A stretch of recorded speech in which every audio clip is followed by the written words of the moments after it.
escalated now, because Addison has just bossed that. Watching him over the last year at protests and things, and he's just growing from strength to strength, and oh my goodness, I think whatever government is in 10 years is going to have to watch out. So, I guess you're all here today about the Children's Wellbeing in Schools Bill. You have read about it, seen it, assessed it, decided that perhaps there is stuff there that needs to be challenged. So I'm guessing you all got a paid night in London last night, your breakfast covered, and your PA met you and escorted you here? Oh no, that's our MPs! But for some reason we are here and not them, doing their job for them when they work for us. Now, there's been some fantastic things said already today, trampled on a lot of what I was going to say, so I'll just wing it as usual. So the first thing I want to talk about is safeguarding. So, whatever happens, wait for that to go past. Whatever happens in conversations around the bill, everything can be shut down very quickly by the mention of safeguarding. But we need to keep children safe. What about Sarah Sharif? What about Sarah Sharif, that poor child who was let down by our government and our local authority from day one before birth? That child was known by so many people. She went through school, she was known by social services, and still she was failed, allowed to be tortured and allowed to be left to die, and it's just horrendous. And the government, if I was the government, I'd be putting my hands up and going, oh my goodness, I am so sorry. I am so sorry that we have messed things up that badly. But did they do that? No.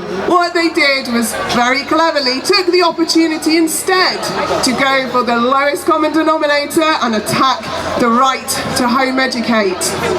We've been here before. Those of you who do safeguarding training in work, those of you who remember the news, Victoria Kalimbi had exactly the same experience of harm, let down by children's services, and then blame on home education. And the Victoria Kalimbi Foundation, I don't speak for them, but I know that they speak against this bill, because they, like I, am very concerned that not only will this bill cause harm, but it ignores the actual problems. This bill is going to cause so much more harm to children than we have ever seen before, because while our local authorities are spending the very little resources they have on analysing reports and home visits of perfectly capable, safe families, then the departments that are dealing with real harm will remain, or even more, they'll be even more overstretched, even more underfunded, even more under-supported, and more children who actually need support will fall through the cracks, because we know that laws only keep people that follow the law safe. They don't keep people who want to hide themselves safe, so this is not going to make any difference. If we want a safe community, what do we do then? Well, we invest in it. We invest in families, in community centres, in community groups, because harm and abuse is very rarely unknown by anyone. Someone always knows. But quite often the people that know have got no one to tell, because they're quite often people who have had experiences that mean they don't trust the authority, they don't trust health workers or people, and they've been let down themselves. So we need to build community, we need to build lots of wonderful things, we need to see arts and culture and sports and free access to all these wonderful things that bring people together, and we need to create spaces where everyone is welcome, where everyone feels safe, because then when someone knows abuse is happening, they will have someone to turn to that they trust. You cannot keep children safe by gripping really, really tightly. That doesn't work. We know it doesn't work. We've seen it. I know that lots of people don't like the reference, but if we look at Nazi Germany, we saw an awful lot of control on the lead up, and we saw lots and lots of harm, lots and lots of things going appallingly, appallingly wrong. We have to trust parents, we have to empower them, we have to educate them, we have to support them, because actually the vast majority of people want what is right and best for their own child. We need to support, not restrict. Next, I'm going to talk a little bit about neurodiversity. So, we are all different. Newsflash. We do not look the same. We do not speak the same. We do not learn the same. We do not have the same needs. So when we're talking about, the government office often talks about dangerous ideology. Well, the most dangerous ideology I see is the Labour government. Because they believe that we all need the same thing. We need to be bunched together in a box, dressed the same, made to act the same, learn the same, and be in the same environment. Well, newsflash, that doesn't work. Whether or not your child is classed as having special educational needs or disabilities, they still have different needs. And I think, to be honest, although the word phrase send is incredibly important and powerful and is necessary, it's basically just a way of scapegoating those that make the biggest show of really, really struggling. But actually, most children struggle because they are not getting exactly what they need. They're, even if children are happy in school, wonderful, great thumbs up, are they actually really happy in a class of 35 with high distractions, being told what to learn and when and how? I don't think so. I don't think that is actually ideal for any of us. If it was, we'd continue doing that as adults. Oh, I need to learn things. Right. I need to find people that are all the same age as me, gather them together and learn this one thing in one way. Well, we don't. We research, we use the internet, we talk to people, we discuss, we challenge, we go to things like this. We go to the library, we can join classes, we do all sorts of things because we need different. Now, this bill discriminates against people who are different, so it discriminates against all of us, because it says that you are not allowed to access home education in certain circumstances. So if you are a child who has been placed in a specialist school by the local authority, the bill changes the onus on how the decision works if you if you or your parents want to home educate you. So instead of it being the local authority has to really look if there's a reason to say no, and pretty much support and promote it, they now have to really work hard to find a reason to say yes, because really we want all children to stay in school. And I'm sorry, but if you're neurodivergent with a neurodivergent child, you clearly can't look after them. You clearly don't know what's better for them, and you clearly can't provide a home education, which is absolute BS. If you have had a child protection plan in your family in the last 5 years, maybe there was some really bad bullying going on in school, maybe something was happening outside the home, maybe you had, there was somebody living in your house that was unsafe 3, 4, 5 years ago, and that's no longer the case, and your home is a safe and happy place, and your child is perfectly fine when they are there.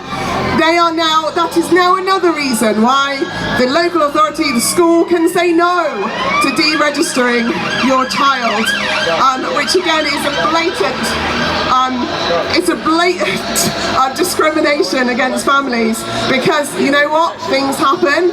Great, there's things in place to support families. It's not many, it's a bit budget really, but it happens. But you shouldn't then be discriminated against further down the line when life is looking differently, especially as home may never have been the problem. So, the next thing that's come up recently is the need for a meeting. So you have a legal right to deregister your child, but now, unfortunately, they're going to be trialling these meetings, and hopefully they want to roll it out within a couple of years. So they're not breaking the law, they're not saying you can't deregister, but what they are saying is, well, we need to have a chat about this first.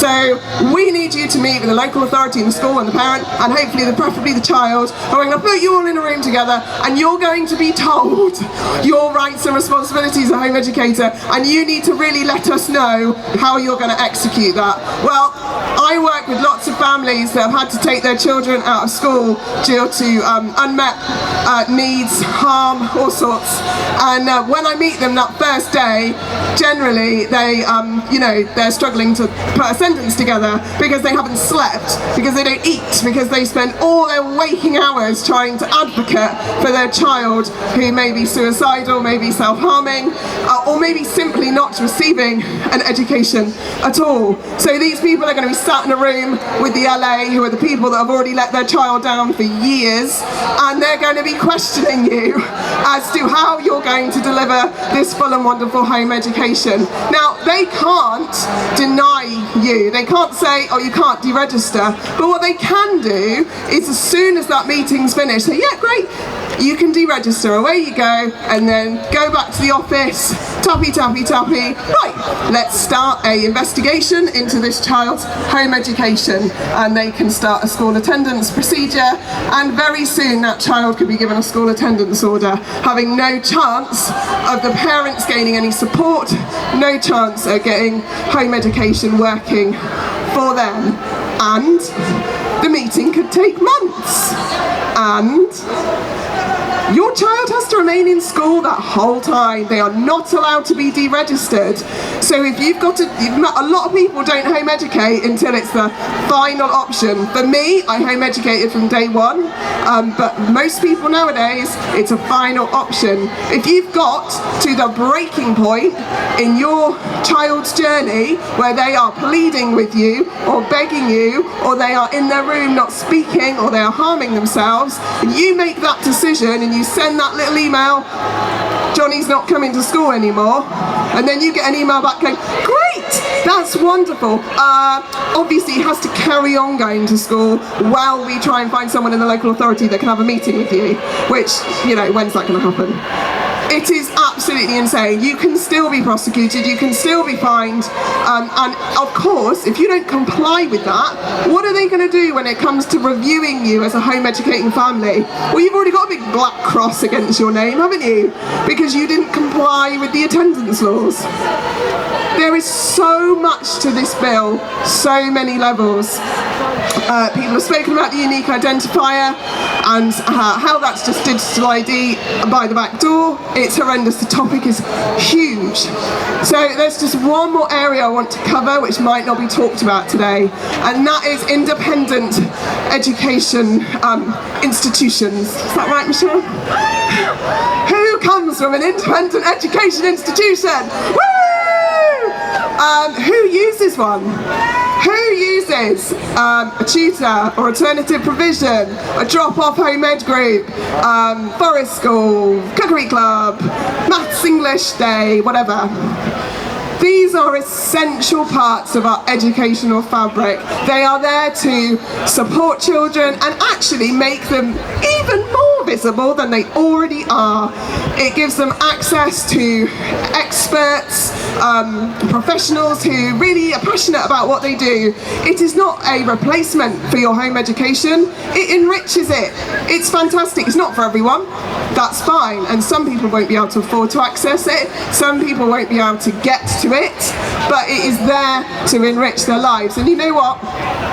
They're also there for school children, a lot of them. A huge amount of them will also offer alternative provision for children whose school are failing. Quite often they might have two rates. Home educators get this rate, schools get this rate, because the council will pay so much money for this alternative provision.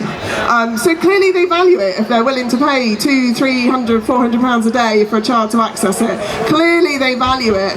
but the government don't. So from this bill, they are questioning what is the intent of these provisions, and how do we make sure they're not trying to be illegal schools. Lots of these provisions comply with the law, so you have to be part-time, and you have to follow certain basic things. You can't operate a school. You can't call yourself a school. You can't say I'm a school and you're not. And children can't attend full time. But apparently this is evading the law. So you've set up within the law, but apparently you're evading it. I don't know if I'm evading the law if I drive within the speed limit. Is that evading it? I don't know. Because apparently doing what you're supposed to do legally means you're avoiding something. Well, you're not. So they are trying to restrict the number of hours children can attend, and for a lot of these provisions it will cause huge financial problems. They might rely on certain children attending 2 days a week, and if they lose that and the child can only attend half a day, they will struggle to exist anymore. They're also going to be used as spies. I'm quite excited about this. I don't know if the government's going to give me black glasses and cool gadgets when I'm spying on families. So all of these provisions are going to have they're going to be forced to report back on home-educated children, who's attending, and because the government has written this bill so cleverly so that lots of it can be changed in secondary legislation, we don't really know exactly what they're going to end up asking these provisions, but we do know is that it's going to have a huge impact, and we've seen it already all across the country. Home education facilities, groups, meetups, co-ops are closing. Alternative provisions are closing. We've just also seen an alternative provision guidance come out, which they've told us is going to become law soon, and some of it, thumbs up. I'm all for DBS checks, safeguarding, first aid, health and safety. I am all over it, okay? I am not all over assessing children and trying to get them back into school as the main purpose. If there is an individual situation that warrants that, and child, family, everybody is like, yeah, let's do that, great. But if a child is coming to an alternative provision because school doesn't meet their needs, we should not be using the alternative provision to calm them down, help them starting to recover from their experience, and then go, wonderful, right, off you go, let's boot you back to school and start that cycle again. So this is something that doesn't get talked about and is really, really important. We've also had an out of schools consultation, and we don't know what's going to come out of that. It could be higher regulation registration of grassroots groups. Again, all for a DBS check, not so keen on collecting data, storing data, sharing data, and restricting how people work when they're working already in a healthy and safe way. If you talk to people about the Children and Wellbeing Bill, particularly in the home education community, and I know many of you are, there is a high level of ignorance, apathy, and overwhelm. It's not I'm not attacking parents by saying this. People don't want to talk about it, and you know what? I get it. It's scary. Nobody wants to lie in bed at night and think, what's going to happen when my home educated child is suddenly going to be put in this situation? You might have home educated already, and the rules come in about the 5-year child protection plans, and your child now faces being put into school even though you've already deregistered. So there's so much stuff we could worry about, and that's making lots of people put their head in the sand, and I get it. But if we forget about this bill, if we can ignore this, I'm telling you now, the Labour Party is not going to forget about it. They're not going to ignore it. And if we don't fight, like you wonderful people have done today, if we don't show up again and again and again on social media, in our home ed groups, in our SEND groups, if we do not do this, this bill is just going to happen unchallenged, and it is going to be the biggest shift and removal of parental rights, and a shift of who is really responsible. And the sad thing, moving from parent to state, and the sad thing is, how many generations does it take before everybody forgets that we ever had that right, or forgets that we don't need the state to tell us how to live? The state